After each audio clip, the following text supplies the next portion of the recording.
What's up everyone, welcome back to a brand new video. Today's story is kind of a remake of an old one, where future Gohan and Trunks ended up saving the future. I like the concept, and I feel like I could have done more with it. Plus, like my other remakes, I think it will benefit from a better coat of paint. You know, the editing, scripting, and everything else with the video.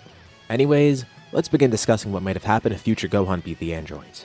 Our story starts with a very simple and realistic change. Amidst Gohan's training with Trunks, the change here is that Trunks is actually able to unlock Super Saiyan earlier on. This actually does happen in the manga version of the story where Trunks shows that he could use Super Saiyan earlier on. In here, he doesn't unlock it when Gohan dies. He just clearly doesn't have a very good control in it because you can tell he's stressing himself, and Gohan's fighting him in base. So all we're changing here is that we're going to give him Super Saiyan a little bit earlier on. You might not think this will really change things, but you'll see what happens as we go forward. With Trunks unlocking it earlier on, this means he has more time to actually work with it, of course. And on top of that, if you look at the manga version of the story too, it looks like they fought the androids immediately after training. So not only was Trunks less experienced with Super Saiyan here, but he was also worn out. So on one hand, giving him extra time means that he's going to get better control on the power. Gohan works way more with him and can see that Trunks is growing a lot too. Of course, Trunks isn't anywhere near close to Gohan's level yet, but he's stronger than he was in the normal story. This brings us to the battle where Gohan is supposed to die. Trunks of course wants to join, especially now that he's stronger in this story, but Gohan's worried about his safety. Gohan's fight with the androids goes pretty much like normal. We're at the point when the androids launch their finishing attack on Gohan. Of course, he tries to push it back with his own attack, but it's not enough. But at the very last second, right as his own beam is giving out, Gohan feels a pain in his side as someone tackles him, launching them across the city as the android's attack explodes. They look down at the crater, and 17 thinks it's a shame. It looks like they completely eradicated him in that blast. 18 expected a little bit more fun from that fight, but he couldn't even handle that attack. What happened here is a few things, and in a few ways it's thanks to the extra training. When Gohan actually knocked Trunks out, at the very last second Trunks did notice what was happening. He was actually in Super Saiyan at the time. He wasn't quick enough to react, but at the very least tried to brace himself. And while unconscious, he had it in his mind that he had to get back up soon. His sheer willpower here is trying to make him wake up earlier. But more so, I guess you could say that's another change we're introducing into the story. Trunks gets Super Saiyan earlier, and when he's unconscious, he's not out for as long as he was. But on top of that, the second he did wake up, he immediately went back into Super Saiyan, and at full power launched into the city. Using all of his speed and energy, he got there right at the last second. He knew he couldn't fight, but he could at least save Gohan because he could tell the fight wasn't going his way, seeing the beam clash and all. He basically did this on a whim. He knows why Gohan knocked him unconscious. He wasn't going to be strong enough to fight the androids here, and Gohan wanted to keep him safe. Trunks knows that no matter what, Gohan wants him to survive. So he's not going to fight back against the androids here, but at the very least he wants to try and save Gohan. And thankfully, he actually did. The androids think they just completely decimated Gohan, but really, Trunks basically launched them both into a nearby building, with the attacks from the androids basically acting as a cover for it. Trunks dedicating all of his ki to actually speeding himself up here was really helpful. But Gohan's clearly not in good shape. At least, he's alive though. He wakes up a few days later with Trunks looking over him. He almost even scolds Trunks for getting involved in the battle because he wanted to keep him safe, but he doesn't say any of that. Instead, he thanks Trunks. Of course, he did lose the battle, but he feels reinvigorated. And he's glad that Trunks made that choice. The whole reason he knocked Trunks unconscious is because he didn't want him to fight in the first place. And Trunks was able to recognize that. Since he did wake back up in time, he could have gone and fought, but he didn't. He just decided to save Gohan instead. Trunks is growing a lot smarter as a fighter. He didn't work just on emotion there. He did something really strategic and smart. Plus, he clearly is growing very powerful because if he didn't have Super Saiyan, he probably wouldn't have made it there in time. But Trunks is surprised to see that Gohan's kind of reinvigorated from this too. Partially because he's proud of how Trunks acted there. And he realizes maybe he was a little bit too reckless trying to fight the androids now. It was going to be a losing battle. But he learned a few things from that fight, as well as all the other fights in the past. First of all, it seems like 17's the stronger of the two androids. He was gracious enough to blurt this out in a battle before, mainly as a way to brag, but it seems true. Also, based on that battle and what 17 was saying during that fight too, it seems he alone is just below half as strong as one of the androids, specifically Android 17. But he has a really good idea. First of all, the androids think he's dead, which might be a huge advantage. But clearly the androids play this for a game. They don't take their fight seriously, and they really underestimate Gohan and Trunks. Plus, they don't even fight together for the most part. Occasionally one fights for fun while the other watches on. It's going to take some time, but Gohan does have one strategy that might work. If they spend as much time possible training and growing stronger, then what they need to do is ambush one of the androids. It's going to be tough, but there's a few things working for them. The androids think Gohan's dead, and usually they like to fight alone, so they could use those two things together. And Trunks simply tells Gohan he wants to act as bait. Of course, Gohan's not up for this immediately. He thinks it's way too dangerous for Trunks. Even if he grew stronger, it still would be too much. But Trunks has to learn from Gohan. He needs to fight as smart as he can. They might not overpower the androids at the moment, but they could definitely outsmart them. Trunks knows his power isn't anything significant right now, but given a little extra time and a good plan, he thinks they can make this work. Trunks wants Gohan to trust him. He's not going to be reckless. He saw what Trunks did during the last battle, so he should have some faith in Trunks. he can make good strategic decisions as well, and Gohan realizes he's right. Trunks is growing a lot more as a warrior and a person, and Gohan realizes if he keeps babying Trunks, or if he died in that fight and let Trunks fend for himself, neither of those would be ideal. He's very proud of Trunks and tells him that. Although for now, they are going to have to wait a little bit. Gohan takes some time to heal up, and he does actually grow a little bit stronger from this too. The entire time Gohan's healing, Trunks is training as intensely as possible, mostly with Super Saiyan to get a better control on it. And after Gohan's fully healed, the two of them spend a little bit extra time training on top of that too. Of course, they want to act immediately to stop the androids, but thankfully they move slow because they just think this is a game. If they attack right now, it's too risky, but if they wait too long, the androids will destroy even more. But they do keep a watch on the androids, and one day they get their opportunity. 17 and 18 are in a city together, and as Gohan and Trunks watch, the two androids suddenly split up, going off to have fun on their own, and this is their chance. And Gohan reminds Trunks, if this doesn't work, get out of there immediately and Gohan will help him. But for now, he's going to hide away somewhere. At their current strength, if they catch Android 18 off guard, they might be able to deal some significant damage to her. That's what their whole plan relies on. Android 18 is terrorizing some people in the city. Trunks quickly powers up and then sneak attacks her out of nowhere. This isn't meant to do damage, this is just meant to piss her off. Part of this also relies on Trunks' acting skills. He has two objectives. For one, make it seem like he's trying to get vengeance for Gohan's death. And two, taunt her a bit. This is all to drop her guard even more and make her more likely to fight on her own. Plus, in the last fight, Android 17 had most of the fun. And since there's still one plaything left, she decides she's going to fight this battle on her own so she can have fun. Obviously, 17's not here with her at the moment, but that's probably for the better so she can enjoy this for herself. This might be a fun way to pass time. Trunks continuously plays up this acting, and he tries to taunt her as well as he gets away from the city. He's really hoping she's going to try and chase him. If this doesn't work, Gohan's going to come down there. And he's prepared to do this, but she takes the bait. This is all lining up well.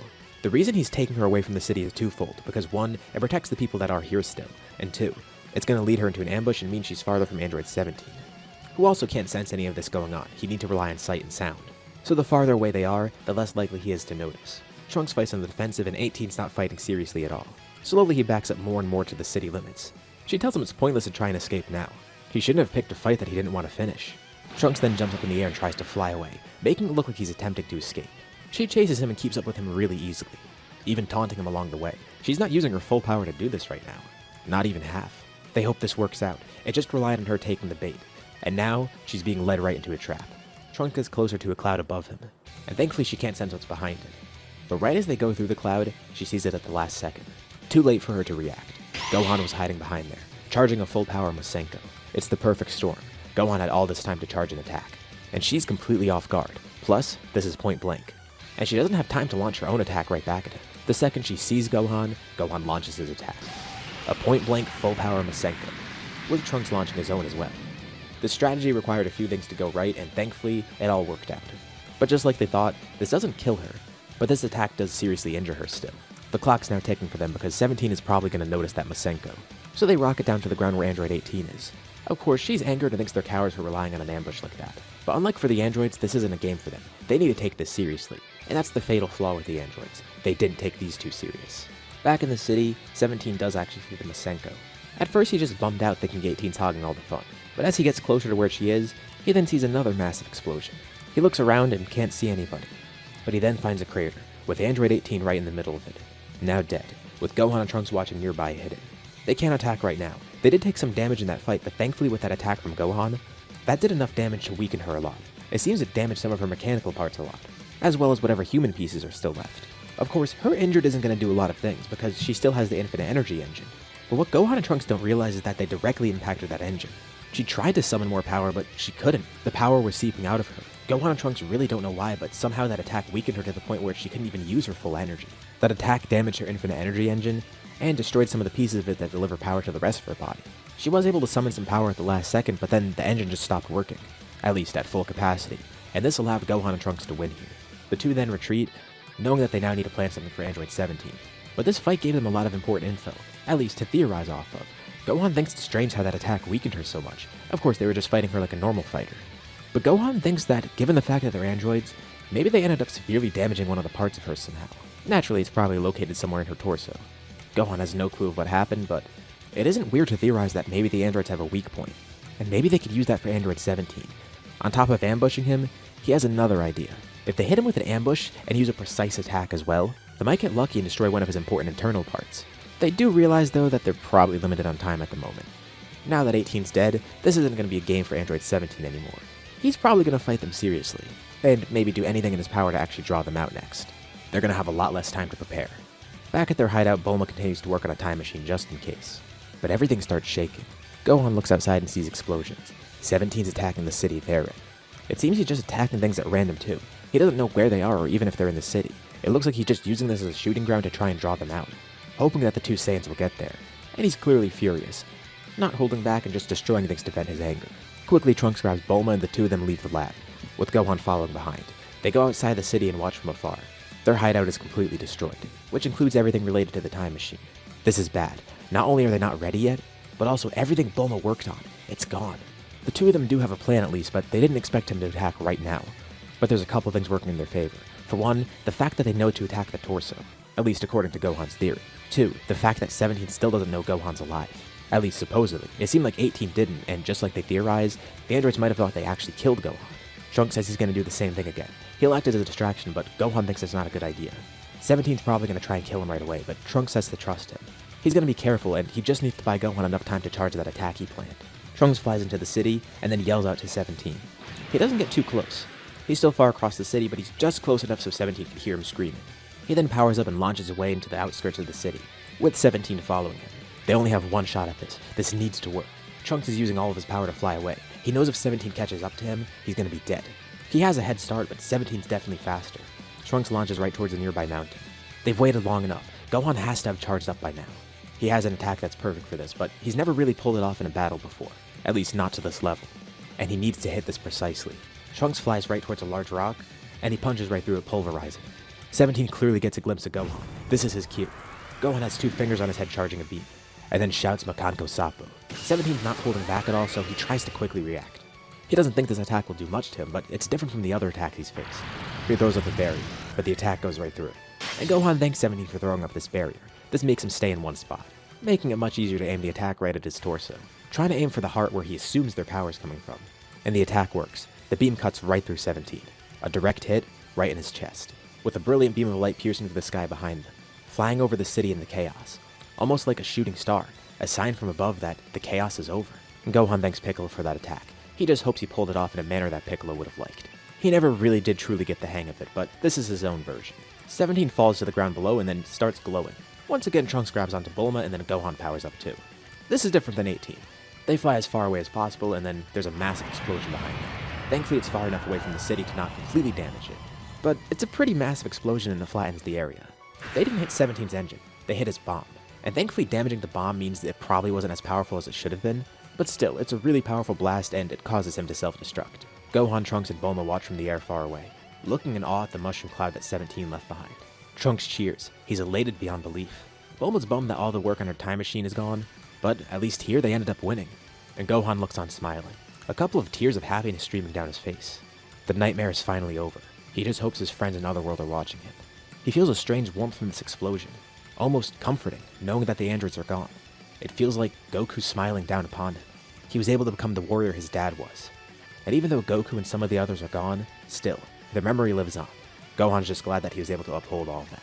The androids are gone for good. They still can't believe it. Although there is one downside to this. The time machine is gone. Which isn't necessarily too big of an issue. Bulma thinks it's fine. The androids are gone, so they're safe. There's no reason to use a time machine anymore. She could work on another one, but she doesn't see a point. The whole point was to stop this from ever happening. And yes, without traveling back in time, they can't revive their friends. But she also considers the risk of going back in time. When they're already victorious here, why risk losing that? What if going back in time somehow doesn't work and just makes things worse? There's a chance they can make it better, but they're not desperate here. The androids are gone. All they'd be time traveling for is just to get Goku and everyone else back. But they could screw up other things in the process.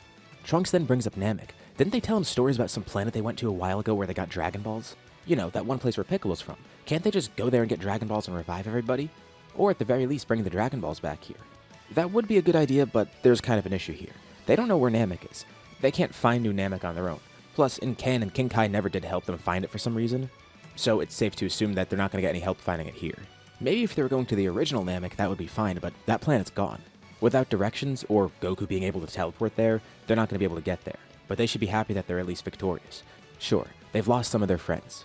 A lot of people have died to the androids too. But at least those sacrifices weren't in vain. Gohan and Trunks were able to live on and eventually save the future. Or I guess not the future here because there's no other timeline. It's just this timeline. They saved the world. But even though everyone else is dead, they're in Otherworld. They're still living on in some aspect. So what's going on there? King Kai is with all the Earthlings and Goku in Otherworld. Vegeta's a notable exception here because, given the time of his death, he probably did go to hell, unfortunately. Goku does hope to see him eventually, though. But it kind of makes sense that he wasn't sent here. All this time, they've been able to keep their bodies and been able to train here. It's been great. And not just because of that, but Goku could see all of his friends up here. He's sad to have left people like Gohan, Chi-Chi, and Bulma behind. But he knows Earth is in good hands, and he hears that Gohan and Trunks were actually able to win there. He knew they had it in him. Goku's proud of the fact that Gohan was able to do this. He'd like to visit Earth again someday, but his time is limited. If he goes back, he only has one 24-hour period where he can go to Baba. He's going to use it very wisely. Although, he is very tempted to just teleport to Earth, even though he knows that's strictly prohibited. But now he's here training to his heart's content, spending all of his time with his friends, and even some of his family because Grandpa Gohan's there. Of course, after all this time, he's met up with him. It's bittersweet. He had to leave Earth behind, but he brought a piece of it with him. His best friend, some of his rivals, and his grandpa. Of course, there are still some people alive on Earth. Roshi, Oolong, and Puar are alive, and now they can finally come out of hiding, which is great. Now the focus is rebuilding everything the androids destroyed. Bulma doesn't focus on a time machine anymore either. It's going to take too much work, and again, there's all the risk involved, so they're going to leave that be here. Of course, all the while, Gohan and Trunks continue to grow. Especially with this period of peace, they can make great use of this, and grow a lot stronger so in case there are any other threats that will show up, they'll be more than prepared. Gohan reminds Trunks, they're not only the first line of defense for Earth, but the only line of defense. Against the androids, it was harder to train. They had limited resources and limited time, and they had to keep a low profile. But he's going to make great use of this peacetime he bought. He's been a great teacher to Trunks, and he wants Trunks to grow even further. Plus, he knows this is something Goku would have wanted. It's so weird, ever since the androids were defeated, it felt like Goku was just smiling down upon him, telling him this is the right direction to go. He can't really explain why, but he just feels that. Of course, he does also want to pursue his dream of becoming a scholar.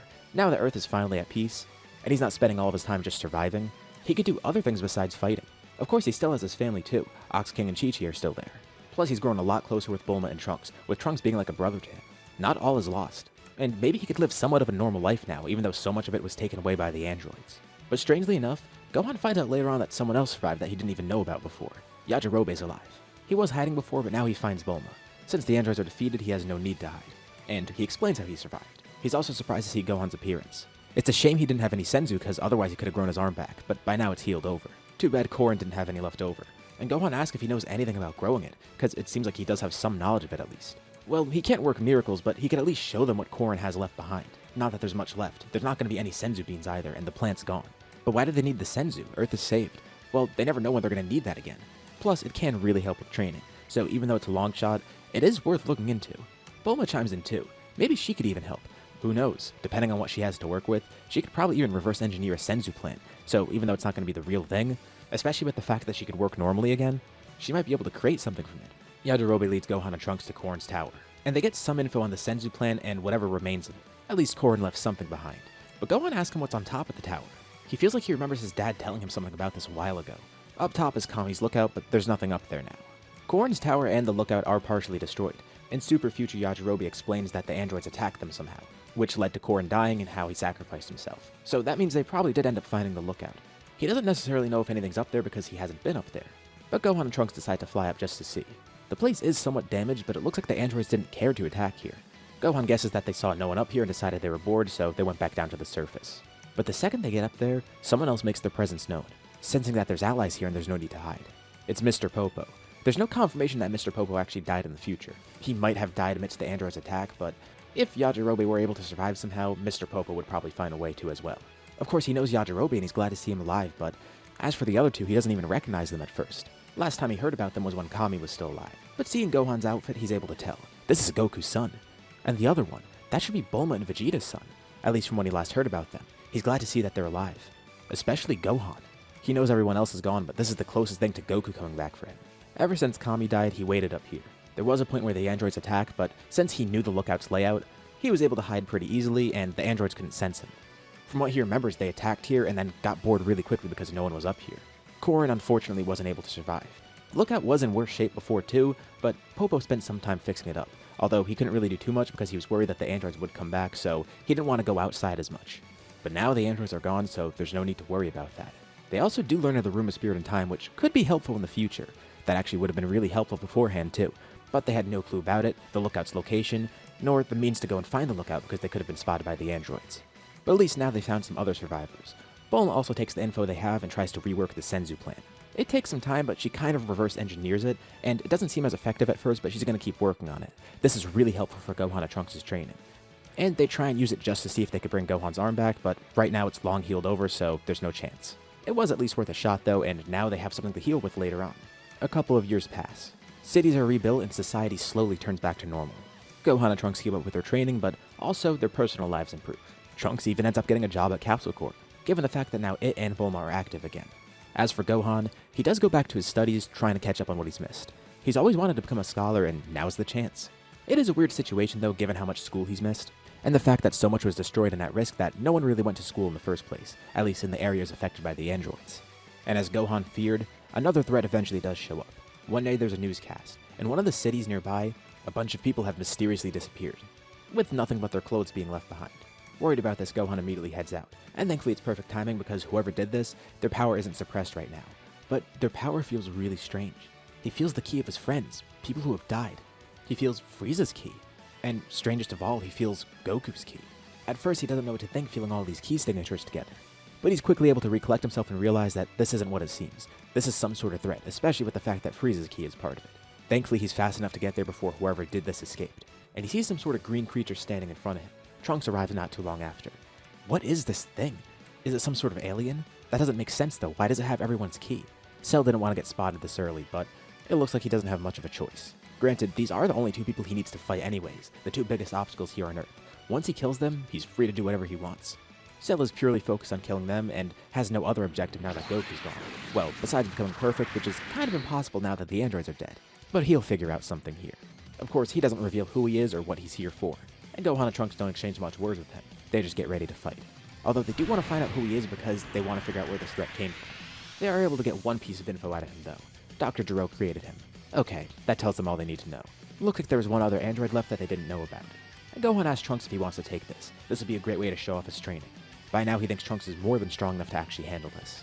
Not to mention, Cell doesn't seem necessarily too powerful here. Once he fully powers up, Gohan's confident that they'll be able to win here. But he doesn't show that on his face because he doesn't want Cell to escape. First, they have to make Cell feel confident so he stays here and fights. And then, that's when they strike. And Gohan will bring out his full power to kill him. Trunks powers up into Super Saiyan. Gohan's hoping that soon enough he'll be able to use that other thing they got. But for now, Trunks is still working towards that. At least he has perfect control over Super Saiyan. And he uses this to fight against Cell. Cell's having a really tough time against him.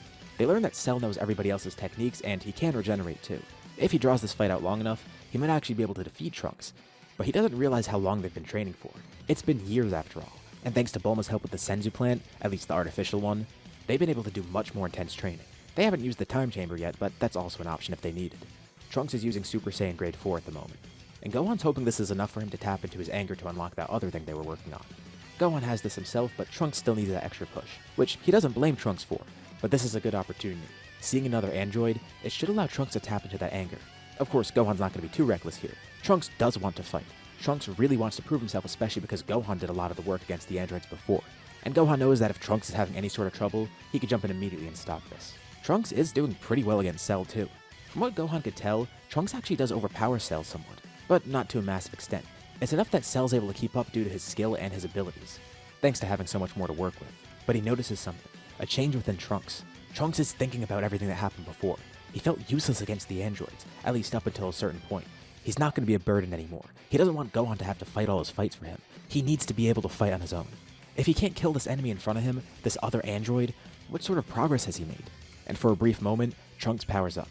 His aura changes, and Gohan can tell that he's done. Even though it was only for a few seconds, Gohan can see that Trunks is tapped into Super Saiyan 2. At least that's what he's calling it. He doesn't actually know what this form is, but that sounds like a fitting name. With this power-up, Trunks finishes Cell, seemingly destroying every little bit of it. He then powers down, glad that he was able to win that fight. And Gohan's really proud of him.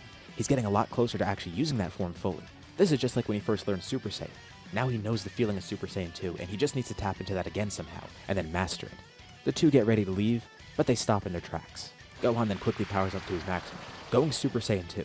He turns around and slaps an attack away, a death beam, aimed at Trunks. Cell is there looking worn out, but he's regenerated fully. It seems his regeneration is way stronger than they realized. And Gohan kinda laughs it off. Piccolo gave that guy this regeneration. Even from the afterlife, Piccolo's still throwing him curveballs. Trunks wants to fight, but Gohan says he's done well enough. He'll handle this. He vanishes, and faster than Cell can react, Gohan appears right underneath him. Within an instant, he's swallowed up by a Kamehameha, destroying every single bit of him. Even in death, Piccolo is still trying to keep him on his toes. Of course, this isn't the last threat they'll encounter. Someone's observed their fight with Cell. It's Babidi. He's a little bit angry because he was keeping a close watch on Cell for a reason. He was going to use that guy to gather energy. Babidi was going to try and possess him somehow, but didn't really know how to go about it yet. Plus, they're not necessarily set up here fully. He was going to wait a little longer, but now it stinks because he can't use Cell as a minion. Oh well, Boo will be revived soon enough. But that's not the only thing changing in the universe. On the Sacred World of Kai, Shin feels something strange, and it's not Babidi on Earth, or anything on Earth for that matter. After all this time, Beerus has finally woken up again. Why now though? Amidst their training one day, Gohan and Trunks are approached by someone that they don't recognize. And they can't tell if these guys are threats or not because first of all, they just appeared out of nowhere, and second of all, they can't even sense them. Were they trying to do a sneak attack or something? Also, one of them has a smile on his face that looks kinda creepy. But they're pretty level-headed, and they explain who they are. It's Shin and Kibito. They learn these two are gods beyond even King Kai's position. Shin decided to come here because he knows Babidi's lurking about. They don't know where exactly, but he's going to show up eventually. He's trying to revive Majin Buu somehow, and these two are probably going to be involved in the plans. Not that they're going to join him, but rather he's going to steal their power. And even without that, he can gather power other ways on Earth. It'll just take a lot longer. Naturally, this meeting leads to them going to the Sacred World of Kais, each becoming apprentices under Shin. They're still not too sure about leaving Earth, especially because they're the only people defending it right now. But Shin says not to worry. If there is some sort of issue, they could teleport back easily. Not to mention, after their training, they might even learn some godly techniques here, and might be able to pull off something like the Kai Kai themselves, although that's going to be further down the line. For now, they're focused on strength training. Not really much would change here at first, besides the fact that Gohan's obviously there. First, they try to pull the Z-Sword, and I feel like they would be able to do this at least. Trunks was able to in the main story, and Gohan definitely would be able to here considering he's stronger than that, and considering present Gohan did it in the main story too. Either of them would definitely be able to pull it, and both of them would be able to utilize it at least. They do a ton of training with it, and they do grow noticeably stronger from it too. And funny enough, even without Goku there, they would probably test it against Kachin eventually. In the manga version of the future Trunks arc, we see that Shin was about to do this, but Trunks headed back to Earth before they could do so. So Shin would be up for testing the sword like this too, which means it still gets broken. Obviously at first this seems like a huge issue, but this freed Elder Kai, something that didn't happen in the future timeline normally. I am breezing through this part a little bit here, but it's because a lot of it remains similar. But trust me, I'm getting somewhere. I'm just trying to quickly get the other stuff out of the way, the stuff that we already know of. Their training with the Z-Sword was a lot quicker, and they still have time before they need to go back to Earth, mainly due to the fact that both of them are stronger than their normal counterparts. So training's more efficient because they started at a higher level, meaning they get the Z-Sword easier, and it leads Elder Kai to having time to actually use his ritual. Let's go back to Earth. Babidi's made his move on Earth. Dabura is there too, of course. Although they're a bit surprised because they can't feel the strong powers that they felt before. They would have loved to take some energy from those two strong fighters here, but they're nowhere to be seen. At least not at first. 4 people teleport in, and Babidi's glad to see the two Kais are here, and he's able to quickly realize what happened. Those two Kais trained him up for his arrival. He's not too worried though. He'll be able to take their power, and they won't be able to defeat someone like Dabura. What Babidi doesn't realize here is this is a really bad matchup. First off, future Trunks is able to defeat Dabura in the main story, and he only just unlocks Super Saiyan 2 in this fight seemingly. Here, there's 2 fighters, both stronger than Trunks, both have Super Saiyan 2, and they even have something above it now. Not to mention, given what they've been through, they don't play around with fights here. They don't fight for enjoyment. They fight to stop threats as quick as possible. The two power up and look unassuming at first, but Dabura and Babidi are terrified. Their power is incredible, and it doesn't even look like they transformed. Babidi knows that if they're able to take power from one of them, that should be more than enough to revive Buu. But they have no time to act here or to fight back. Even if they did have time to react, they wouldn't be fast enough or strong enough to do anything. One of them alone would be overkill. Gohan and Trunks use everything they've learned. Trunks goes after Dabura and pretty quickly kills him. Babidi tries to guard himself against Gohan, but his raw strength is able to break through his magical barriers and such. Clearly a tricky fighter, but not a physically strong one.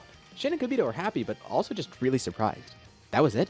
They expected more of a challenge here against Buu. Of course, it's a good thing that this went so easily. But still, they didn't realize the gap in power between Gohan, Trunks, and those two. Babidi's one thing because he lacks the physical strength, but Dabura, Trunks defeated him with ease, and Trunks is the weaker of the two. Kibito wonders if they even needed Elder Kai's ritual here.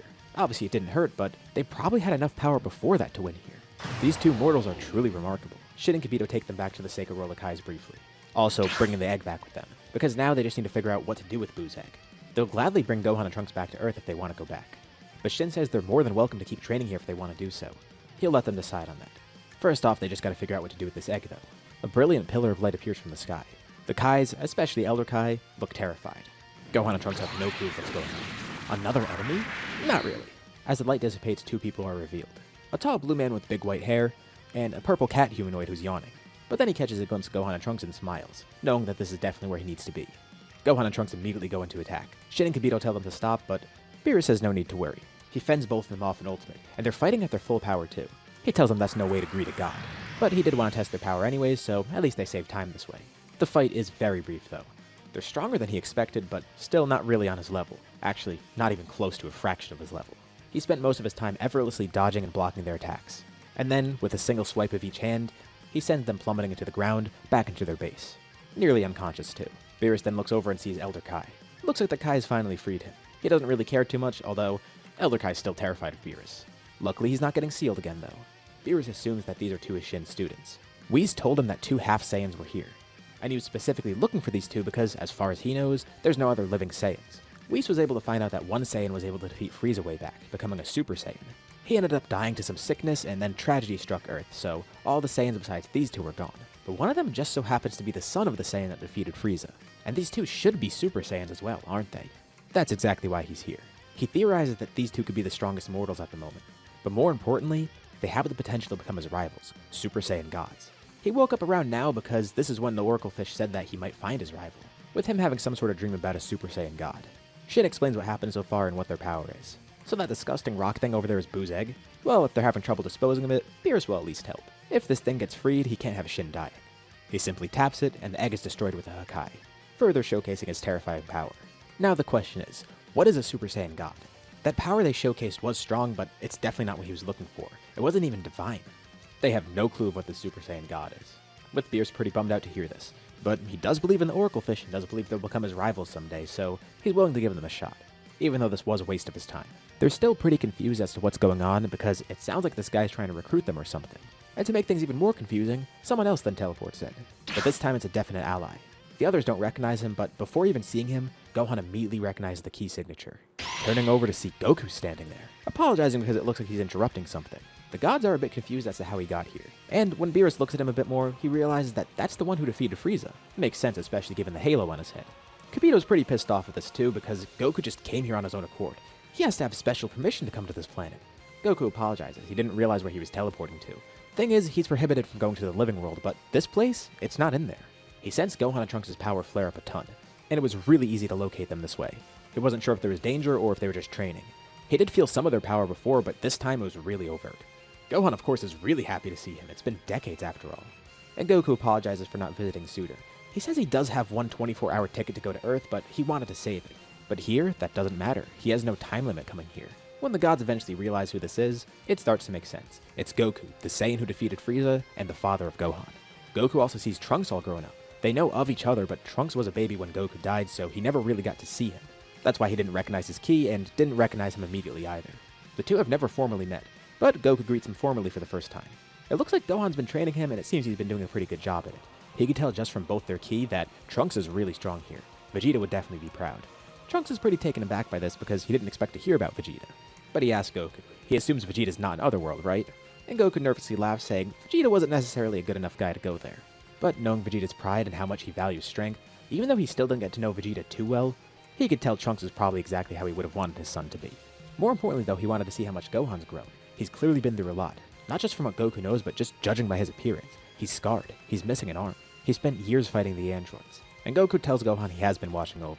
Piccolo was interested too. Goku would have brought everyone else here, but again, he didn't know if he was getting into danger.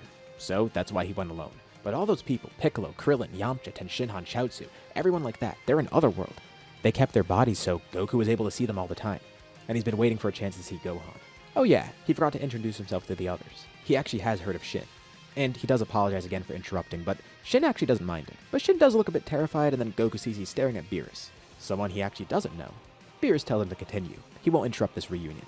He's more so interested to see where this goes. But Goku looks at Beerus for a second, and then his eyes widen. He's Lord Beerus, isn't he? He's heard some things about Beerus in Otherworld, and even though he can't even feel Beerus' power, he could just tell something about him makes him strong. Goku does get a bit nervous seeing him, but still keeps his casual demeanor because Beerus doesn't seem too angry. He's glad his reputation goes that far. Even the dead fear him. Although he wonders if this mortal would have been a better rival for him. But he is dead, and Beerus doesn't know the extent of his power right now. And with Goku being Goku, of course, he asks Gohan to spar with him. He wants to see how strong Gohan's grown.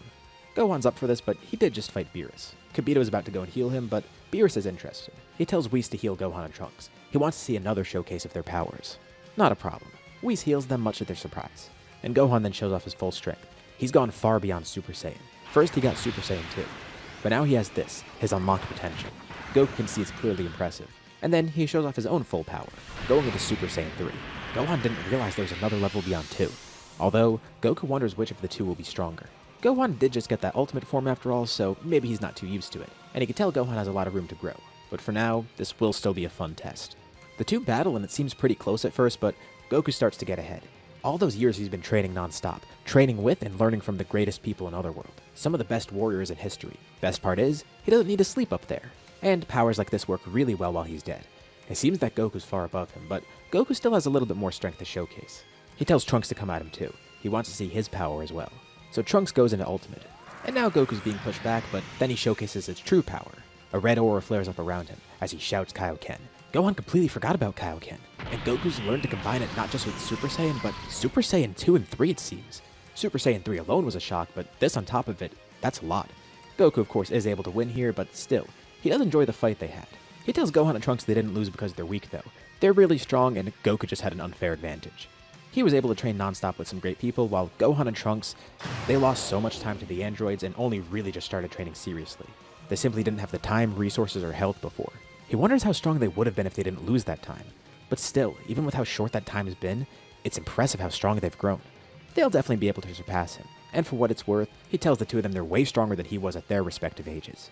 Beerus was impressed with the fight too and was glad he got to watch it. He asks Goku, does his son have the potential to become a god? And Goku knows nothing about that. He doesn't even know what they're talking about. Beerus looks a bit underwhelmed too. Does he happen to know anything about a Super Saiyan god? Well, Goku has been in Otherworld so long that by now he probably has heard at least one rumor of a Super Saiyan god, as a person at least. He wanted to meet him, but he never found the guy and knows nothing about him. Goku's not even sure if he really exists or if he's just some legend, especially because the rumor started from Saiyans and there's no Saiyans up here. He heard it from a Namekian up there actually, who only vaguely knew what he was talking about. Well, that's good enough for Beerus because that says there is some merit to it. Goku plainly states he has no clue of what the power is or if it's a power that someone can obtain. He doesn't know if it's a person, a form, or something else. But he tells Beerus if it is a power that someone can actually get, he bets that Gohan of all people would be able to do it. Beerus smirks, pleased by this answer. Very well. Gohan's honestly pretty surprised because Goku's acting really respectful here. He's been around them a lot in Otherworld, and while he is still pretty casual, Gohan's surprised that Goku's not acting more casual. Goku's also tempted to ask Beerus to fight, but first of all, he wants to be respectful. Second of all, Beerus has no desire to fight him right now because he already saw him fight. And third, Beerus doesn't really think it's too proper. Goku shouldn't even really be here right now, so he's kind of on thin ice and needs to watch what he does. Goku apologizes once more for interrupting, but thanks everyone for letting him come here. And most importantly, thanks Gohan and Trunks for the fight. He tells Gohan he'll visit more often. They'll find more ways to meet. And he expects great things of Gohan. The two hug, and he teleports back to Otherworld. Next time he'll bring some friends along with him too. He waves and vanishes. As you'd probably expect by now, this leads to Beerus taking Gohan and Trunks under his wing. Or rather, Whis doing so because he's the one actually training them. They don't know anything about the Super Saiyan God ritual, but they're going to keep training towards whatever this power is. And it does take some time, but eventually they are able to unlock this. While it is impressive, it's not on Beerus' level at all. And more importantly, they realize that they can go even further, especially with their ultimate form. Whis is particularly interested in that form due to how unique it is. He tells the two of them they should try manifesting the power of a god through that form. Ultimate should be the peak of their power after all, drawing out all of their latent potential. Maybe they can go beyond it somehow, but he's not necessarily sure yet. After achieving Super Saiyan God, the two of them then find a way to boost Ultimate with it. Just as Whis wanted them to do, they simply just apply the power to their Ultimate form, which draws out their potential to begin with, including the latent power of this form too. Simply by doing this, they grow even further, beyond Super Saiyan God even, and they're still just using their Ultimate form. As expected, a form that unlocks potential, it has a lot of potential. Whis is very glad to see this, and so is Beerus of course. He looks forward to see where they'll truly go in terms of power. This is only the beginning. This is the first time they're stepping into the realm of gods, and they're already making great use of it. In terms of the story though, where do we go next? Without time travel in a present timeline, there's not going to be a Goku Black and Zamasu here because there's no time paradox. Without a mortal splitting the timelines, and without Zamasu meeting Goku, he's not going to care, much less steal Goku's body. Maybe Champa would try to get the Super Dragon Balls leading to a Universe X tournament, although he still wouldn't be able to find the last Super Dragon Ball. Especially without Bulma's help, and the fact that Gohan and Trunks probably wouldn't want to help him find it, due to the fact that he wants to change what universe Earth is in.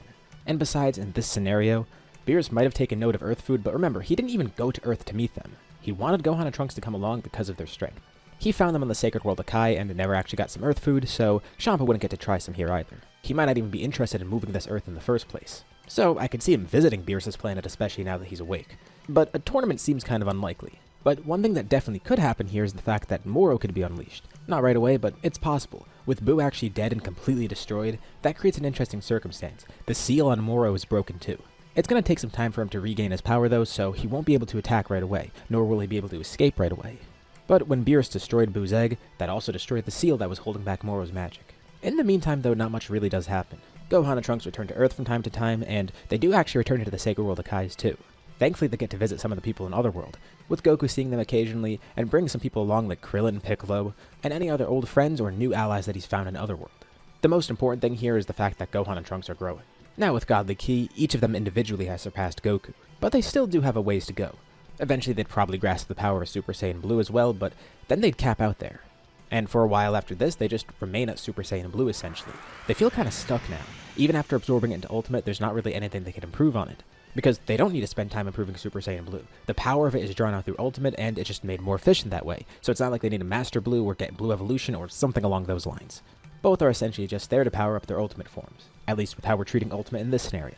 They do consider using the Time Chamber and exploiting Zenkai somehow with Senzu Beans, but there's not really a point. It's peacetime. Yes, they do want to grow stronger, but there's no point rushing it, especially if they haven't gotten anywhere.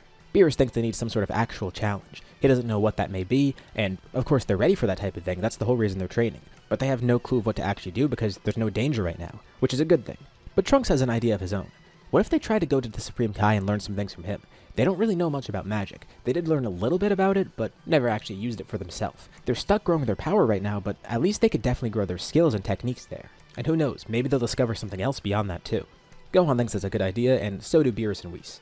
He knows Shin's probably not going to make them any stronger, but it would be interesting to see what they're able to do with magic if they are able to actually unlock it for themselves. So they go there for a bit. And now, we arrive a few years after the Buu saga. One day at Capsule Corp, Bulma has a weird visitor. Actually, two, and one of them she recognizes, immediately yelling at him. It's Jocko and his friend Maris. She's pissed that Jocko didn't show up amidst the android stuff. He could have definitely helped there. She hasn't seen him in years. What the hell has he been up to? Isn't he supposed to keep watch over Earth? Well, Earth is in his sector, but they didn't actually know of anything going on here. At least that's the excuse Jocko has. And besides, he knows if he was involved here, he wouldn't have been able to do anything anyways. Bulma just thinks he's being cowardly, but why is he here after all this time? He hasn't even tried to visit them. He should at least be keeping in touch with his friends.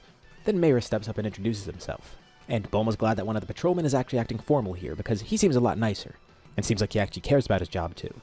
And he explains why he's here. A prisoner from the Galactic Patrol has escaped, and they need help. Buu was never freed, so it's not like they can get help from him, but they do know of two strong warriors on Earth who are affiliated with the Kais somehow. It's a long shot, but really their only option. Maris wants to see if they can get help from Gohan and Trunks. They return to Earth and meet the Galactic Patrol. They're filled in on everything with Moro as well. And they learn that Moro is heading for New Namek. They're confident that they could fight him, but his abilities seem a little bit troublesome. And on top of that, they'll actually be able to find New Namek now. But there is one issue.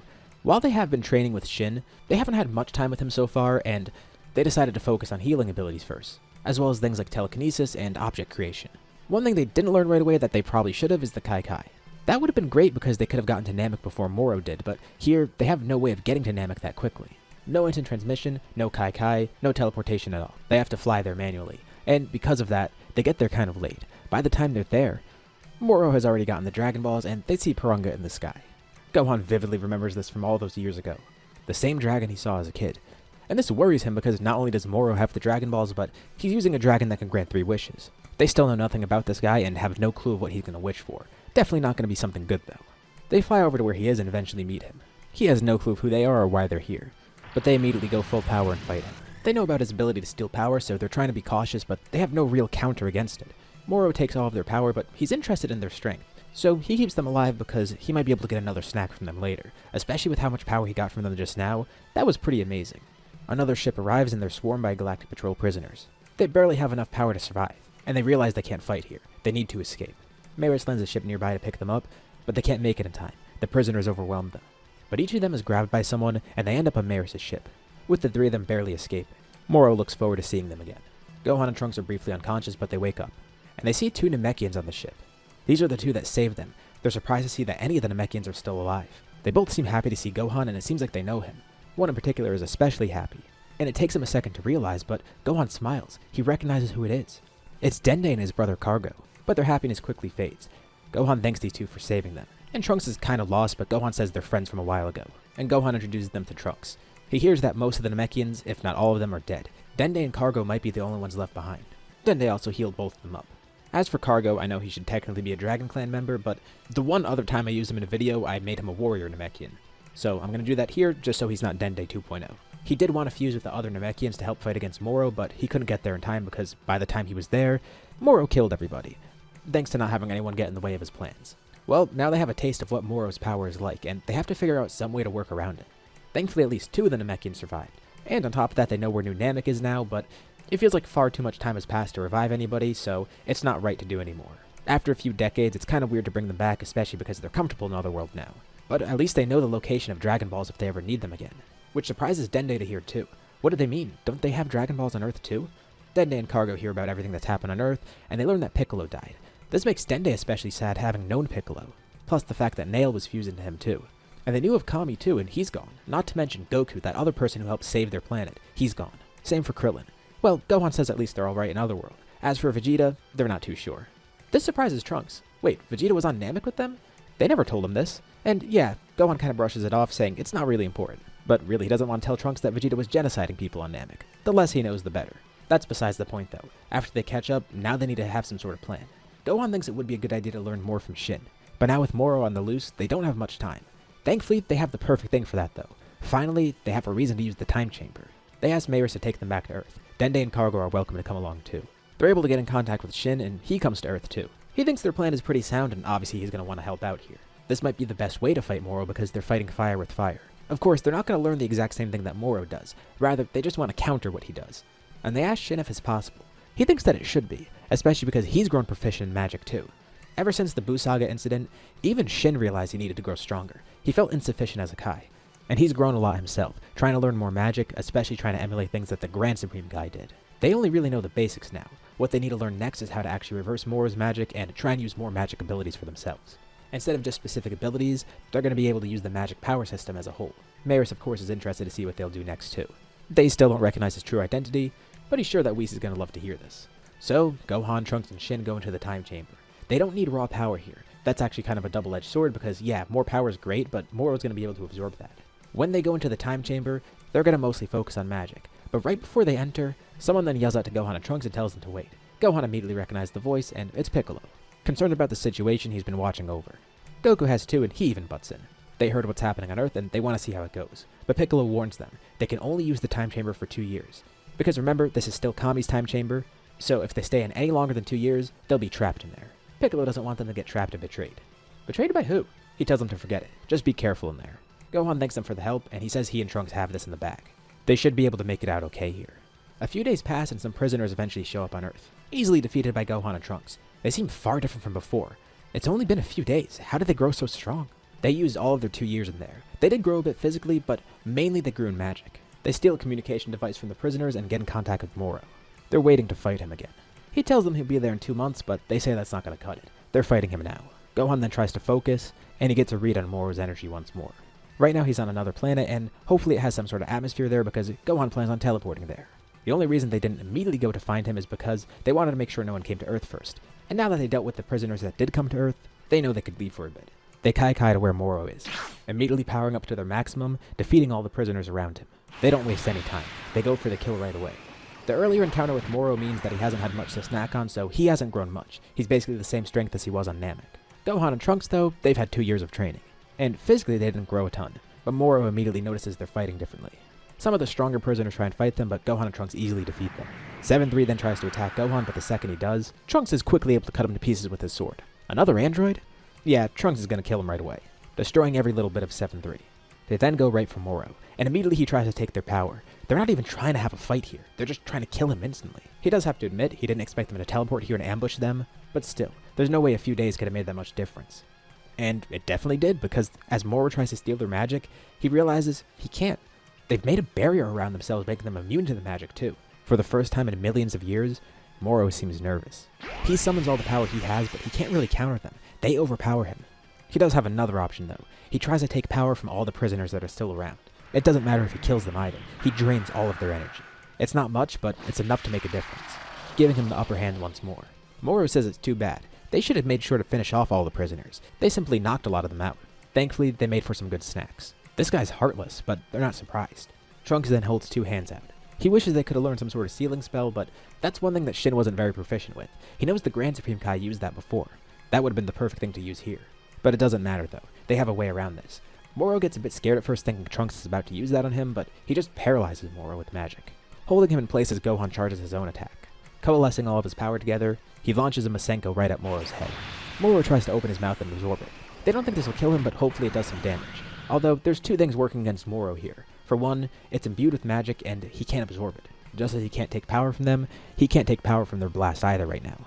They didn't do this earlier in the battle, so he doesn't even know they can. But the other thing working against him is something that Gohan didn't even realize. For a brief second, Trunks notices Gohan powers up further. His eyes even briefly flash red. His overall ki definitely shoots up, but whatever power he's tapping into right now, it doesn't seem to be anything godly. Gohan doesn't even realize it, and his blast significantly gets powered up. And of course, with Moro trying to eat it, it hits him directly in the head. At the very last microsecond, he realizes he can't eat it, and his head is then taken clean off by the blast, with it then expanding and destroying the rest of Moro too. And just like that, it seems like they defeated Moro, but they're confused because they didn't think that would actually work. Gohan doesn't know where that burst of power came from, and he looks at Trunks, and Trunks has no idea of what that was either. Weird. Well, they return home. The issue is, how are they supposed to revive everyone and reverse the damage Moro did? Well, Dende has one way. Given the fact that he's a Dragon Clan warrior, he can make his own set of Dragon Balls. Right now they're actually on the lookout, and Popo even decides to help. He has a statue of Shenron from Kami that he made a while ago, giving it to Dende saying he could probably use this for it, and that's really gonna help. So, Dende uses this and makes his own Shenron, using it to bring back new Namek and revive all the Namekians too. As for the third wish, they restore the Galactic Patrol prison, at the request of Jaco. The prison was completely destroyed, and now there's not really any prisoners because Moro killed them all. Kinda dark that he did that. And since it's Shenron that he made, Dende decides that they can keep Shenron here. As a gift from him, and a gift for saving them once again, he's given them another dragon. Gohan and Trunks kai the two to Namek, hoping to see them again. The Namekians celebrate seeing them there and are glad to see Gohan again, thanking him once more for helping. But before they leave, Dende decides something. Well, they don't have a guardian on Earth, and Dende did make the Dragon Balls that they had. He offers to be Earth's new guardian. Of course, they're not going to turn this down. Gohan would love to have him on Earth, and the lookout's vacant. Popo definitely seemed to like Dende and Cargo, so he'd love to have Dende there as well. So, Gohan, Trunks, and Dende say goodbye to the rest of the Namekians, teleporting back to Earth, now with a new guardian. After all this time, Champa's finally done it. He's gathered the Super Dragon Balls. Now, this isn't like the present timeline where he wants to take Earth immediately, especially because of the reasons we explored before. It's just very unlikely that he would have done it, at least at that point in the story. By now, with Gohan and Trunks going to Earth more times, Beerus is getting more accustomed with their Earth food too. I mean, it's part of who he is. It's to the point where now he expects Earth food to be brought to him all the time. Which means the next time Champa visits, he tries some of the Earth food too. And he thinks it's so amazing that he now wants to use the Super Dragon Balls to steal her. This obviously is not going to slide with Beerus, or Gohan and Trunks for that matter. He's not just going to let his brother do that. But he tells Beerus it's not his say what he does with the Super Dragon Balls because Champa was the one who found them all. The last one especially took a long time, but it was located in Universe 7. Beerus argues since part of them were in Universe 7, they should fight over them. Especially because his wish goes directly against Beerus. He's not just going to let it happen like that. But Champa did find the Dragon Balls on his own, so he should be able to do whatever he wants with them. Although they have agreed in the past that they should settle any disputes like this over a fight. But they can't fight each other. Really, he should just be able to use the Super Dragon Balls himself, but he knows Beerus is going to be furious, and who knows if Zeno would get involved too. They need to make this an amicable agreement between the two of them. Champa can't just wish what he wants because he got the Super Dragon Balls himself. He needs the extra approval. So, reluctantly, he agrees to a tournament, but he selects all the rules. There's going to be 5 people from each team. Whatever universe wins gets the wish, and Beerus confidently agrees to it. But then when Champa leaves, he goes into panic mode. They don't have 5 fighters. They're screwed, aren't they? They have Gohan, Trunks, and maybe that Cargo guy. He's a warrior Namekian, and he's probably strong enough. It's not like they can recruit any villains because Moro killed most of them. And they don't know of any other strong people in Universe 7, at least not at the moment. They could frantically search around, but they don't really have much time for that. Especially because Gohan has another idea of his own. What if they recruit any of the people from Otherworld? Beerus thinks that Champa might make a fuss over that, but there is no rule about recruiting dead fighters. So maybe Gohan's onto something here. The issue is, how are they supposed to get these fighters here? Gohan knows that they have a limited 24-hour pass from Baba. But should they really waste it on that? Whis says it's not an issue though. Because of the dire circumstances and because Beerus requested it, he can bring them here temporarily. He's not going to flat out revive them, but he can essentially give them the same thing Baba's giving them. And he reminds them this isn't for them. They're only going to be here for the fight, so there's no reunion on Earth after or anything. And it's only going to be for 2 people. They could recruit that one Namekian warrior, but they'll limit themselves to 2 dead warriors. Gohan already has 2 good ideas in mind, Goku and Piccolo. He's interested to see how strong Piccolo's grown, and he knows for a fact that Goku's strong, Beerus knows this too, having seen it firsthand, so he's fine with having him recruited. As for Piccolo, he learns that it's another Namekian, one from Earth, and he was actually Gohan's teacher for a bit, so he says he'll allow that too. Whis briefly departs, going to Otherworld, and of course Goku and Piccolo agree to this. It's an opportunity for a good fight, and an opportunity to see Gohan and Trunks again. Plus, it is helping Earth out. While Whis does this, Gohan and Trunks go to Namek, finding Cargo, and he agrees pretty quickly. He's been training a lot. He's not sure how strong he is in comparison to them, but he could definitely help out here in this fight. Especially after them helping out against Moro, he wouldn't mind joining a tournament like this. Besides, Earth is Dende's planet. He definitely wants to help out Dende, and just like that, they now have enough people for the tournament. There's no time chamber training either because Goku and Piccolo don't need it, and Gohan and Trunks aren't like Goku and Vegeta. They're probably not going to want to use it here either. Not like they need it anyways. This leads us to the Tournament of Destroyers. The first one up is Cargo. He's the weakest fighter of Universe 7's team, but still pretty strong. He's also really glad to see Piccolo. Even though he died early on during the attack on Namek, he still heard about all the stuff that Piccolo did. Plus, Nail is a part of him. Of course he knows Nail.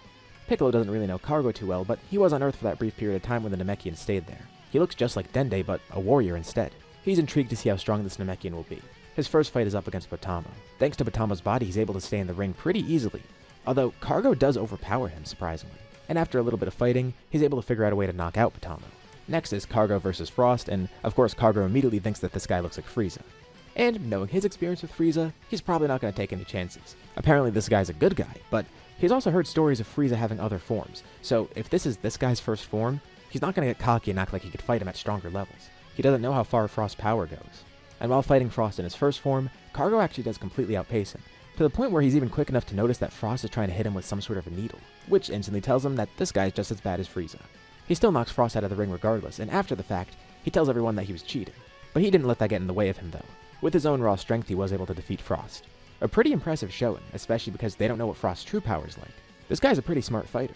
Next, he's up against Vegeta, and Vegeta wins by steaming out the arena.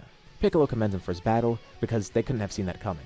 And he's not too sure what he's going to do against Vegeta either, at least until Whis reveals the weakness of Vegeta. Piccolo's a bit bummed because he actually wanted to show his true power, but looks like he's going to have to resort to insults, which he does, and that knocks Vegeta out. Next, Piccolo's up against Cabba. And quick side note here, I know Cabba should look different due to this being years in the future, even if we assume the fact that Universe 6 Saiyans just look this young the entire time. But I'm going to be honest here, Cabba's not going to be a big enough part of the story for me to commission completely new art of him here, especially because Piccolo defeats him pretty quickly. Use your imagination, maybe he's a little bit taller or has a beard or something. Sorry Cabba, this one's not about you. And that leads us to our final fight, Piccolo versus Hit. Piccolo hasn't been able to show his true strength yet. He hoped that Saiyan would have some sort of transformations, but it didn't seem like he did. Although, even in base he was pretty strong. But Piccolo wasn't at his full power at all. And against Vegeta he barely even got to fight. Against Hit though, he can go all out because this guy's clearly pretty strong. Although, it might be a little bit too much for Piccolo. Now, Piccolo hasn't gotten any new forms. Unlike Saiyans, he just doesn't unlock forms like that. Plus, Piccolo never fused with Kami either. So, there's also that to consider. And by this point he never really saw a need for it, although he's grown a lot stronger on his own. But technically he's still not his full self yet. But Hit does have a tough time with Piccolo at first. After all those years in Otherworld, of course he's grown a ton.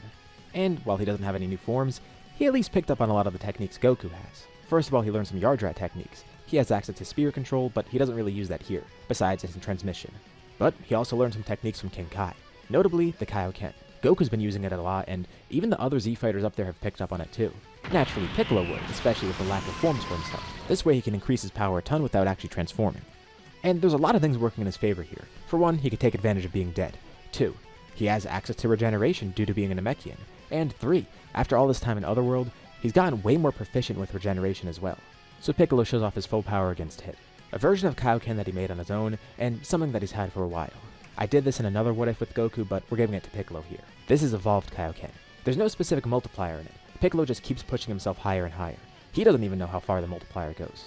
He's completely coated in a red aura, and even his eyes briefly turn red. Piccolo could tell that Hit's techniques are pretty tricky, so he's going to try and work around this quickly, especially because he can't use evolved Kaioken for that long, even with his advantages. With this, he briefly closes the power gap with Hit, but more importantly, he outspeeds him completely. Plus, Piccolo's able to predict all of Hit's moves. Using this, he's able to completely counter the time skip. There's no issues for this at all. And just barely, he's able to get by.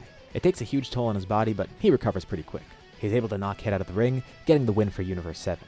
And of course, with this tournament going on, Zeno knew about it. He decides to stop by and says that it seemed pretty fun. Eventually, he'd love to do something like this for himself. So, keep that in mind. Champa's pretty pissed that Beerus won, but when he gets the wish, it's a pretty nice wish for his brother. Just like normal, he wishes for Earth and Universe 6 to be restored. It's a win-win for everyone. Beerus barely was able to win the tournament, even though Champa made a big stink about him having dead people as fighters, and Champa got Earth, although it's probably going to take some time before it makes good food for him. Gohan and Trunks wanted to fight, but consider how Goku feels. He was brought back here for a bit and didn't even get the chance to battle, which is a big bummer, but at least they were able to win that tournament. He's glad to see how strong Piccolo grew at least, as well as that warrior Namekian they met. Goku actually had something new for himself that he wanted to show off, but it looks like it's going to have to wait for some time later. And he decides to not reveal it yet. It'll be better as a surprise later on. Following the tournament, they go to the world of Kai, because while they were brought back temporarily and couldn't go to the living world, this way they get around it because they could be in the world of Kai. This isn't part of that. Beerus is a bit annoyed that they're finding loopholes, but he kind of expected this. Besides, one of the dead fighters won him the tournament, so he'll let it slide. He didn't expect that kind of power from Piccolo though, and it makes him wonder, how much stronger has Goku grown? Especially because, according to Piccolo, Goku's even stronger than him. They wonder how that power compares to Gohan and Trunks. Beerus is about to suggest a battle between them, but instead, Goku teleports some other friends here. Krillin, Tenshinhan, Yamcha, Chaozu. Trunks barely knows any of these people, he's only heard about them, but Gohan definitely remembers them and he's glad to see everyone once more. Plus, Goku even introduces them to a new fighter. Someone that they've never heard of, but someone that Goku's known in Otherworld for a while, and one of Goku's rivals up there. He's actually pretty strong himself too, and gives Goku a good challenge even now. His name's Pikkon. He's a warrior who's been long dead. One who's pretty impressive and one who continuously trains with Goku. Seeing this, Beerus is a bit annoyed that all of Universe 7's strongest fighters are dead, besides 2 of them. Although, at least it seems like Gohan and Trunks are stronger than everyone still. Especially if they're able to grasp that new power that Gohan was tapping into, and is working towards right now, they'll be able to maintain that throne. Still, it's a bit annoying that there aren't many living warriors that are that strong.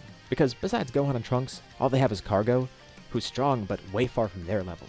And then Yajirobe, who barely even fights at all. Their universe is screwed, especially if Zeno ends up doing that other tournament. It makes him wonder if there's anyone out there that's that powerful, at least in the living world. It doesn't seem like it because they would have definitely heard about it by now. Hopefully they'll never need to make a strong team like that again, because even with 5 people, they were pretty short on fighters. These other world warriors seem pretty powerful though. He didn't realize how strong dead people could get. It intrigues him, and at least he got to see Goku and Piccolo's power. But still, them finding loopholes, it's pretty annoying to him. Some more time passes, and Zeno eventually gets bored, especially because there's not another Zeno to keep him company. There's not many fun things for him to do. And he decides eventually he wants to do a new tournament like that one before. And without another Zeno to keep him company, he might get bored even sooner than normal. Although, without him eating Goku the same way as in canon, who knows how this affects his view of the tournament. But at the very least, he decides to set one in motion soon enough. And there's no exhibition match needed because there's no other Zeno to show tournaments to. The format is decided. They'll get 10 fighters from each universe, and they'll all fight for the survival of the universes. The winner gets the Super Dragon Balls. And of course, due to an even lower mortal level than normal, Universe 7 would definitely be one of the universes on the chopping block. Just as Beerus feared. So many of the strong people died, and there's so many calamities in Universe 7 that it led to this. Now they have a low mortal level, and Zeno wants to erase them. Even worse, they now have to make some sort of team with 10 warriors. They were barely able to get 5 last time. How did they get 10 here? Is their team just gonna all be dead people?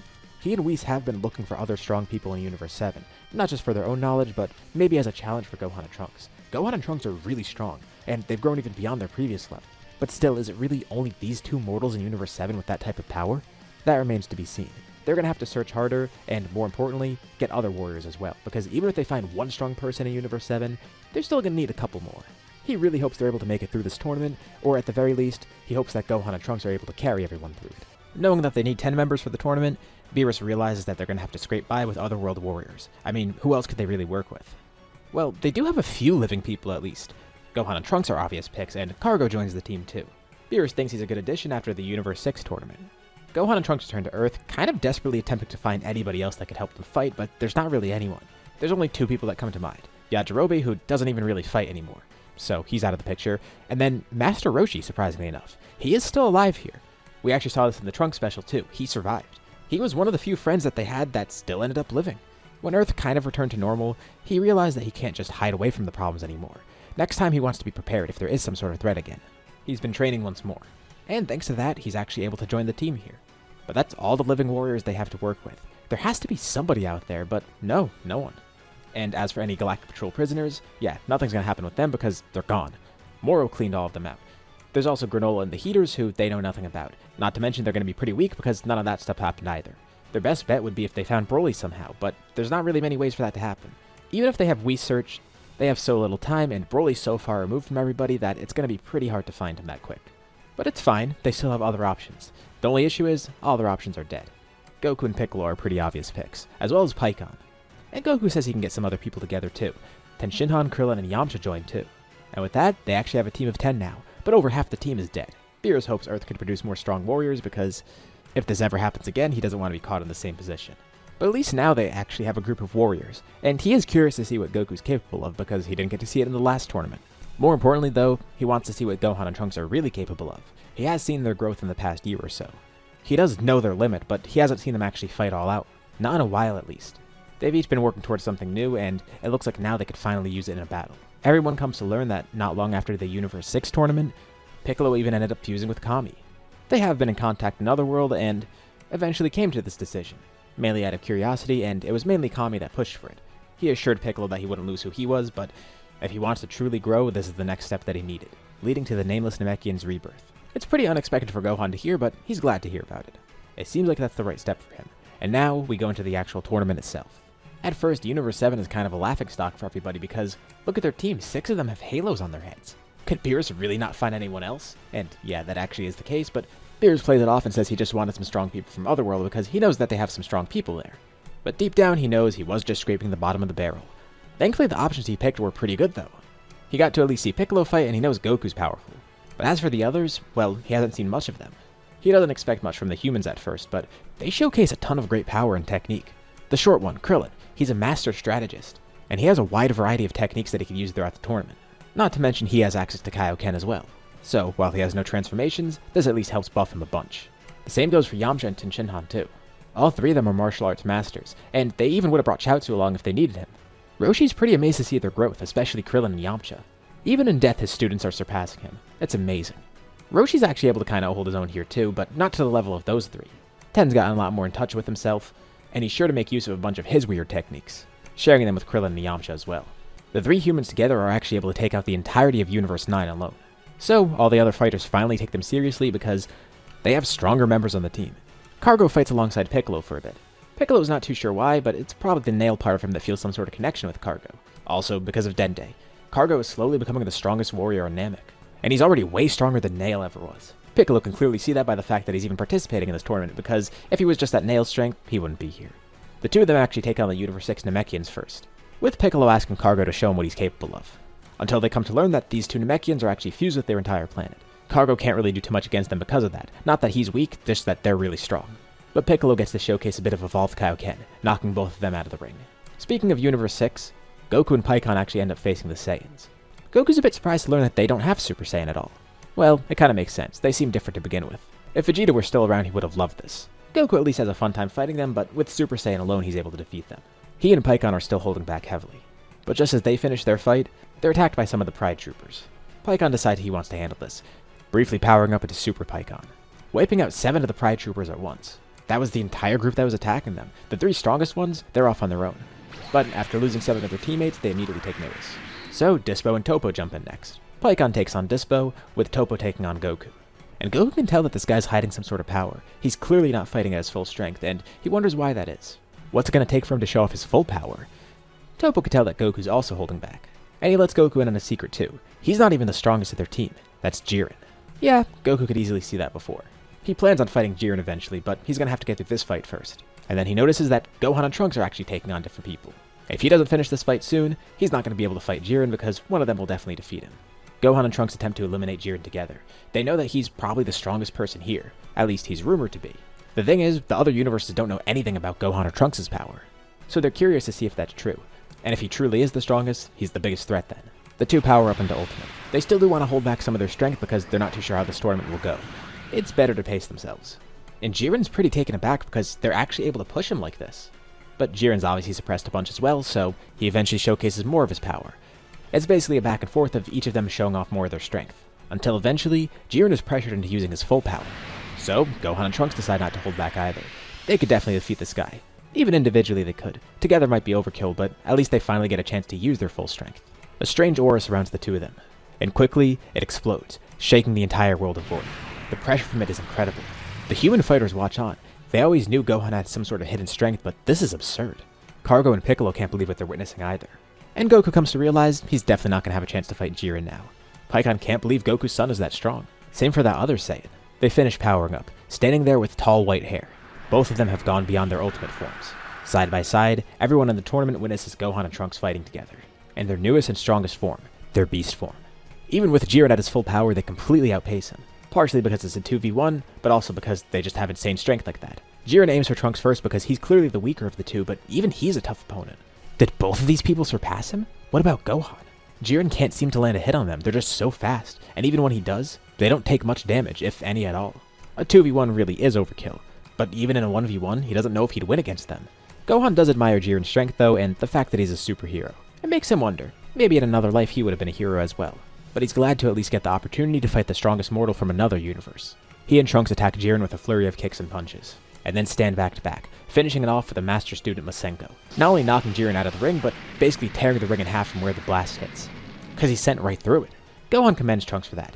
Gohan unlocked this form first and is much more adept with it, so Trunks is still kind of learning it. He pulled it off really well there, although he drops out of it immediately after because it is pretty draining for him. Well, he definitely made a good use of it at least. Seeing Jiren get knocked out, Toppo decides to transform into his strongest form. He didn't really want to do this, but he has to prove his strength and protect his universe somehow, showcasing his God of Destruction mode. This makes Goku pretty happy because now he could use his full power. He's been waiting to show this off and he yells out to Gohan and Trunks, "Watch this." Goku's hair grows out significantly, but it doesn't change color, it's still black. Although he does grow fur around him and some of his clothes even disappear. Weird. He also notably grows a tail, and his power increases significantly. He's actually had this form for a while, but never really had the chance to show Gohan and Trunks, and Gohan can't believe Goku hid it from him for that long. Well, Goku was wondering if they'd be able to unlock this, but clearly they've gone down a different path, so no point in holding it back anymore. This is what he likes to call Super Saiyan 4. But that's not the end of it. Goku's aura suddenly changes. He has a red glow around him. Not like Kaioken though, it's something different. He tells Toppo this is the next stage, Super Full Power Saiyan 4. It's still not going to be enough to defeat a God of Destruction though. Honestly, Goku's not too sure about that. He's still not at full strength. Toppo attacks with a Hakai, but Goku quickly vanishes from sight, quickly powering up to Kaioken to do so. By precisely using Kaioken at the moment he wants to attack or move, he can be really efficient with Kaioken while still using the power from it. He only uses it at the very last moment. Opponents of his never see it coming. It's basically a quick on and off switch from it. Toppo's then attacked from behind. He senses Goku's energy, but by the time he turns around, Goku's gone, and then standing above him on a nearby rock. He hopes Toppo's not underestimating him. Sure, he's dead, but obviously that doesn't mean he's weak. He's had decades of training in Otherworld, non-stop, with no sleep, with the strongest warriors in Universe 7's history. He knows so much about himself that he didn't know before, making him this amazing warrior that he is today. Toppo's then attacked by Pikkon. Everyone underestimated Universe 7's team before, but even though most of them are dead, they're still amazing warriors. Toppo acknowledges their strength and pride. He'll protect his universe at any cost. Goku and Pikkon fight together and knock Toppo out of the ring. And when they finish their fight, they look around and see that most of the other contestants are already gone. Amidst Gohan and Trunks' fight with Jiren, Piccolo and Kargo were able to go around really quickly and eliminate a bunch of other fighters. Only one person's been knocked out of the ring from Universe 7, Roshi. And with this, Universe 7 ends up winning the tournament. As for an MVP, well, Gohan is the leader of the team here, but Piccolo has the most eliminations. Also, amidst all the fights, he's been teaching Kargo the entire time too, so he was pretty supportive in that regard as well.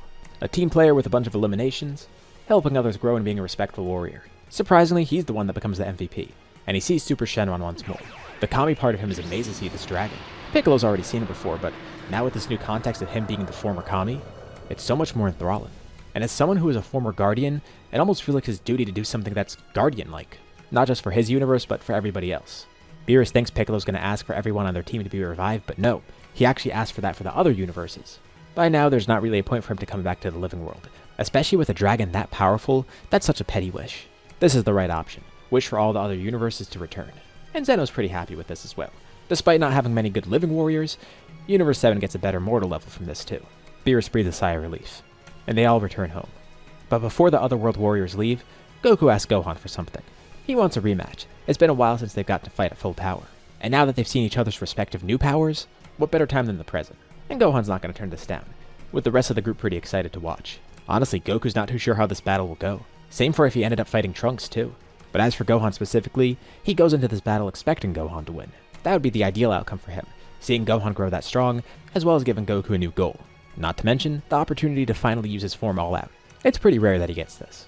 They hold nothing back, immediately jumping into battle in their strongest forms, Gohan and Beast, and Goku at Super Full Power Saiyan 4. Gohan thinks he needs a better name for that.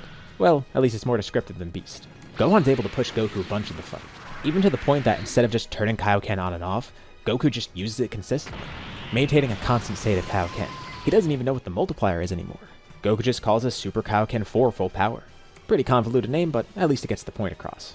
Goku's absolutely pushing himself to his limits. This battle makes it really clear that Goku's definitely the more skilled warrior, but Gohan greatly overpowers him, not to mention, his skill has grown a bunch too, and it makes Goku proud to see this. He's able to hold his own for a bit, but he eventually ends up losing the battle.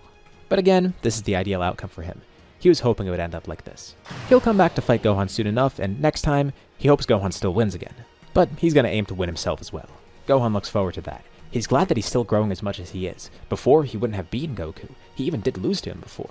And now, he's taken up the mantle as the greatest warrior in Universe 7, as well as the entire multiverse, with Trunks not too far behind him. Gohan's still acting as a great teacher and a great friend for him. Although, it does make Goku wonder if he could beat Trunks in a battle. He'll have to definitely try that later. And with the universe safe once more, as well as the multiverse restored, we can end off this series here. What do you guys think about this part and the series as a whole? Let me know your thoughts in the comments below. I'd love to see what you guys think. And as usual, be sure to drop a like and subscribe if you haven't already. It really does help out the channel and shows me you want to see more videos like this. Anyways, thank you all for watching, thanks for supporting the scenario all the way through, and I'll see you all in my next video.